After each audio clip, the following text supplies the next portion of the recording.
भार-24 पर इस वक्त भारतीय जनता पार्टी के फायर ब्रांड नेता कह सकते गोशामल से विधायक और इसके अलावा अपने बयानों को लेकर हमेशा से सुर्खियों में रहने वाले, विवादों में रहने वाले, कई बार पलटवार भी लोग करते हैं। खास मेहमान मौजूद है हमारे साथ। सबसे पहले आपका बहुत बहुत स्वागत भार-24 पर। टी राजा जी, सबसे पहले आप ये बताइए कि आपके लोकसभा क्षेत्र में अगर हम बात करें हैदराबाद की या बाकी सीट हम जा रहे हैं, तो इस पर हम देख रहे हैं कि लोग कम संख्या में वोट करने के लिए आए।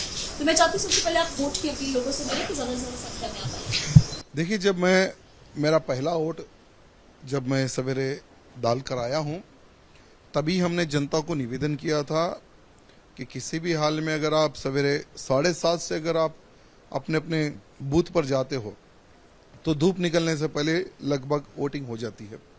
लेकिन हैदराबाद की शायद थोड़ी आदत अलग हो चुकी है, चेंज हो चुकी है कि देर से उठना और बाहर निकलना। तो अभी धूप इतना है, धूप के कारण भी शायद पोलिंग परसेंटेज कम हो सकता है और मैं समझता हूँ कि 3 बजे के बाद में वोटर बाहर निकलेंगे और बहुत अच्छी से वोटिंग करेंगे। और जब गिनती जब होगी तो मैं इतना आपको विश्वास दिलाऊंगा कि मेरी विधानसभा से ही ज़्यादा vote Hyderabad parliament Bharatiya Janata party के प्रत्याशी को मिलेंगे। एक तरफ जहां आप पूरी तरह से आश्वस्त नजर आ रहे हैं जीत के लिए, अभी कुछ देर पहले जब हम मिले थे असदुद्दीन ओवैसी से, वो भी जीत को लेकर पूरी तरह से आश्वस्त नजर आ रहे थे, कह रहे थे कि जीत हमारी पक्की है। देखिए, जीत उनकी पक्की है। जो स्लोगन असदुद्दीन ओवैसी लगा रहे हैं, हर बार चुनाव लड़ने का उनका तरीका समझिए।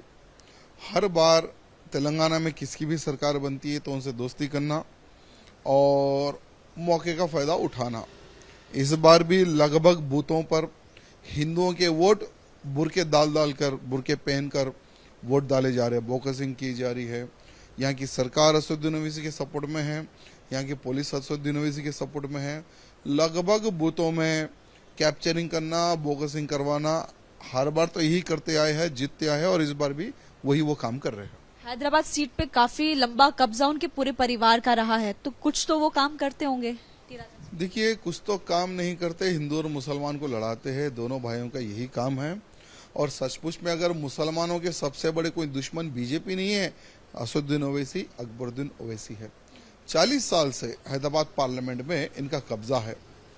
40 साल में इन्होंने कितना विकास किया है एक बार आप बता दें, एक व्हाइट पेपर डिक्लेयर कर दे। किस विधानसभा में आपने क्या किया एक बार बता दे। आज भी अगर थोड़ी सी भी बरसात होती है तो लगभग ओल्ड सिटी डूब जाता है, घर डूब जाते हैं, दुकान डूब जाती है। तो क्या विकास किया है आपने? आपने केवल अपने परिवार का विकास किया है, आपने हिंदू और मुसलमान किया है। आपने जहां कहीं भी चुनाव होते हैं वहां पर जाना, मुसलमान वोट हमारे हाथ में है बोलना, अपोजिशन पार्टी को डराना धमकाना, उनसे पैसा कमाना।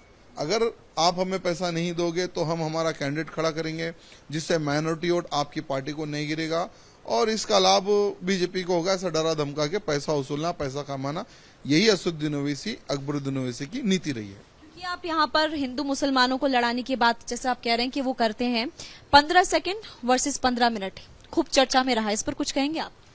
देखिए, अकबरुद्दीन ओवैसी का स्टेटमेंट था कि 15 मिनट समय दो तो 100 करोड़ हिंदुओं की हमारी ताकत क्या बता देंगे। तो इस बार नवनीत राणा जी ने कहा कि 15 सेकंड काफी है तेरे से चूहों को सबक सिखाने के लिए। बिल्कुल सत्य है, क्योंकि ये दोनों भाई जो है ना, जैसे होते हैं कि भौंकने वाला कुत्ता एक होता है और काटने वाला कुत्ता एक होता है। तो ये सिर्फ भौंकते काटते नहीं, इनमें दम नहीं है।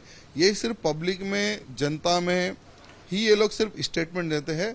वास्तव में देखे तो ये एकदम नपुंसक लोग हैं, इनमें कोई दम नहीं है जो आमने सामने की लड़ाई लड़ सके। असदुद्दीन ओवैसी तो कई बार आपने सुना भी होगा, वो ये कहते हुए नजर आते हैं कि मोदी मुसलमानों से नफरत करते हैं। देखिए, अगर मोदी जी मुसलमानों से नफरत करते तो तुम्हारी बहन बेटी की इज्जत ना बचाते त्रिपुल तलाक बिल लाकर। आज यही प्रधानमंत्री मोदी जी है जिन्होंने हमारी मुस्लिम बहनों के साथ अन्याय हो रहा है हलाला के नाम पर, त्रिपुल तलाक के नाम पर, तो इसलिए उन्होंने बिल लाया है।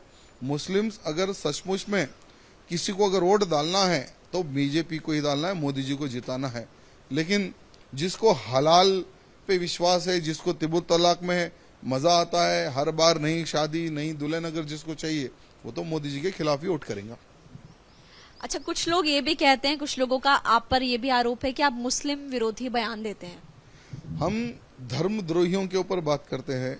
जो मेरे धर्म को गाली देता है, हम उसको समझने जैसी भाषा में हम उसको जवाब देते हैं। देखिए, मैं एक हिंदू हूँ। सबसे पहले हिंदू होने के नाते मेरा परम कर्तव्य है गाय, धर्म और नारी की रक्षा करना। सो हम करते हुए आए हैं। और ये लोग क्या करते हैं, लव जिहाद के नाम पर हिंदू बहन बेटियों को फंसाते हैं, गाय को खुलेआम काटने की बात करते हैं, गाय का मांस ये लोग कटवाते हैं, बीफ खाओ बोल के ये लोग प्रेरित करते हैं, मनोभावनाओं को ठेस पहुंचाने का काम करते हैं हमारी। तो ऐसे लोगों को अगर हम हाथ जोड़ के समझाएंगे ना, तो ये लोग समझने वाले नहीं। इसलिए हम जो भाषा में ये लोग समझते हैं वही भाषा में हम इनको जवाब देते हैं। देखिए, हिंदुत्व तभी सेफ रहेगा जब देश का प्रधानमंत्री एक भगवादारी होगा।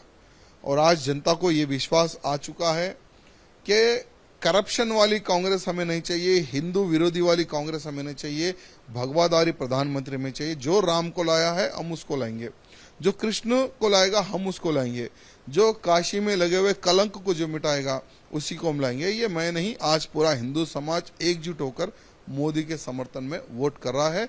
और आप देखेंगे कोई ताकत भी मोदी जी को जीतने से नहीं रोक सकेगी। टी राजा जी, एक सवाल ये है, क्योंकि विपक्षी गठबंधन जो नेता है वो ये कहते हैं कि आप धर्म को ऊपर रखते हैं, संविधान से, देश से ऊपर रखते हैं, तो ये गलत बात है। ठीक है, हम विपक्ष को ये कहते हैं कि तुम भी रखो धर्म को ऊपर।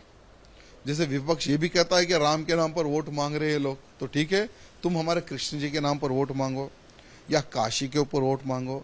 क्या कांग्रेसी क्या हिंदू नहीं है? क्या कांग्रेसी क्या मंदिर में पूजा क्या नहीं करते? बार बार ये लोग बीजेपी पे आरोप लगाते कि धर्म की राजनीति करते। ठीक है भाई, तो तुम लोग भी करो ना, अगर तुम्हें लगता है कि हम धर्म की राजनीति करते हैं। आज बीजेपी जब से सेंटर में है, लगभग 10 सालों में देश का नक्शा बदलने वाले प्रधानमंत्री मोदी जी है। 10 सालों में एक भी स्कैम नहीं हुआ, ये मोदी जी के कार्यकाल में ये इतिहास गवाह है। यही अगर कांग्रेस की अगर हम बात करेंगे, अगर हम टीवी आज से 10 साल पहले अगर टीवी ऑन करें तो हर एक बार एक स्कैम बाहर आता था कि भाई इतने लाख करोड़ का घोटाला हो गया, उतने हजार करोड़ का घोटाला हो गया। कांग्रेसी राज्य में अभी तक तो 12 लाख करोड़ का घोटाला इन्होंने किया है। खुद राहुल गांधी, सोनिया गांधी बेल पे है, उनके ऊपर भी करप्शन का चार्ज है। तो जनता सोचती है, जनता देख रही है कि हमें करप्शन वाले नेता नहीं चाहिए, हमें ईमानदार नेता चाहिए, और ईमानदार नेता केवल मोदी जी है। ये जनता में एक अच्छा माहौल है। आधे से ज्यादा फेजेस में चुनाव निपट चुके हैं। साउथ की बात करें, क्या आपको लग रहा है इस बार की आने वाले समय में क्या पॉलिटिक्स होगी, और अभी क्या जो 400 पार का नारा दिया गया है उसको पूरा कर पाएंगे, और साउथ कितना इम्पोर्टेंट? देखिए, 400 पार का जो प्रधानमंत्री मोदी जी का जो नारा है, 100% आज तक मोदी जी ने जनता से जो अपील की है, जनता ने वो दिया है। और 400 पार प्रधानमंत्री मोदी जी सीट भी जीतेंगे। और जैसे लोग कहते हैं कि हम वोट जिहाद करेंगे, और असदुद्दीन ओवैसी जैसे गद्दार ये कहते हैं कि आने वाले समय में देश का प्रधानमंत्री एक बुर्का पहनने वाली रहेगी, तो इन सभी चीज़ों पे कंट्रोल लगेगा। देखिए, तीसरी बार जब प्रधानमंत्री मोदी जी बनेंगे तो जनता की डिमांड है कि जनसंख्या पर कानून बने। जब जनसंख्या पे कानून बनेगा, हम दो हमारे दो, तो इनके भी दो ही रहेंगे। एक देश में एक ही कानून चलेगा, तब ये सब चीजें खत्म हो जाएगी। आप मुझे बताइए, क्योंकि साउथ की अगर साउथ की हम बात करेंगे, भारतीय जनता पार्टी इतनी मजबूत यहाँ पर अब तक नहीं थी, तो क्या आपको लग रहा है कि इस बार जो आप परिणाम देखने वाले हैं उसमें मजबूत तौर पर आपको नजर आएगी, परिणाम आपके पक्ष में नजर आएंगे? 4 जून के दिन आप देखेंगे 4 सीट हमने जीती है, पार्लियामेंट की सीट हमने 4 जीती है। विधानसभा में 1 के बदले हम लोग 8 सीट जीते टोटली। तो तेलंगाना में बहुत अच्छा इंप्रूवमेंट है। और म्यूनिसिपल कॉरपोरेशन के चुनाव हुए तो 47 कॉरपोरेटर हमने जीते हैं। और इस बार पार्लियामेंट के चुनाव में लगभग 12 सीट हम लोग जीत रहे हैं। यानी आने वाले समय में बीजेपी की सरकार तेलंगाना में पक्का। एक और सवाल मैं आपसे ये पूछना चाहूंगी, विवादों से आपका गहरा नाता रहा है, कुछ भी आप बोलते हैं आपके बयान सुर्खियों में आ जाते हैं और उसके बाद फिर आप पर पलटवार होता है, ऐसा क्यों? देखिए, मैंने कहा है कि जो देश का दुश्मन, जो मेरे धर्म का दुश्मन जिस भाषा में समझता है, मैं उसको उसकी भाषा में समझाता हूँ।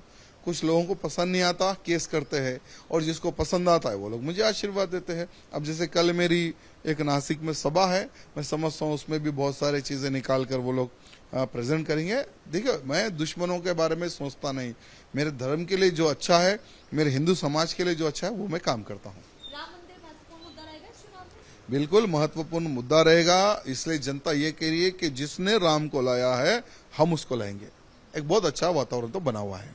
बहुत शुक्रिया बातचीत करने के लिए। टी राजा सिंह हमारे साथ मौजूद थे, जो कि साफ तौर पर कह रहे हैं कि हम जीत के लिए पूरी तरह से आश्वस्त है। साउथ में भी इस बार जैसे बीजेपी ने खास फोकस किया है तो परिणाम काफी अच्छा देखने को मिलेगा। कैमरा पर्सन विनीत के साथ महिमा सिंह कंवर, भारत 24।